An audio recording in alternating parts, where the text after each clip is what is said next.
बस झाला आराम. आता काहीतरी काम करायला लागेल. माझ्या मालकानं काय काम सांगितलं होतं मला? शेताकडे गव्हात चक बारीक बारीक तणकट चक उपटून काढ. हा, गव्हातले तणकट उपटाय. मायला इथं तर पत्ताच लागणे की मला गहू कोणता आहे तणकट कोणता वाटत नाही. सारखं दिसायला दोन्ही पण. आता हेच वाटायला तणकट लई मोठ्याला झालं हेच.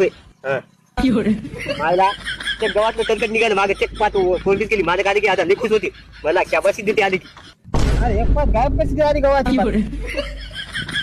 ए थांब थांब थांब. आम्हा माझ्या गाडी काय केली फटफट उपटावं लागते. मालक नाही तर शिवाय देते. थांब थांब थांब थांब. काय होय? तुम्हीच तर काम सांगितलं होतं की तुला तणकट रुपया सांगा तू गव्हाचा एक चकच उपटून काढलं. गव्हा सगळं काढलं. अहो तुम्हीच सांगितलं की गव्हाचं चेक तणकट उपटून काढा. मला कळत नाही दोन्ही बी सारखेच दिसायला इथं आले की. तुला सांगलं काय तू केलं काय. तू गहू उपटीला आणि तणकट उपटीला. तू काहीच कामाचा नाही. अहो त्याला आपण बसू त्यानं डबल खुपशीतो ना त्याला. टाकू का तुला हे घे. काम सांगलं केलं हे घे. मालक मग माझे पैसे एवढी पाठ उपटिली तुमची त्याचे. पैसे द्यायचे का घराकडे वाला रेटे का तू.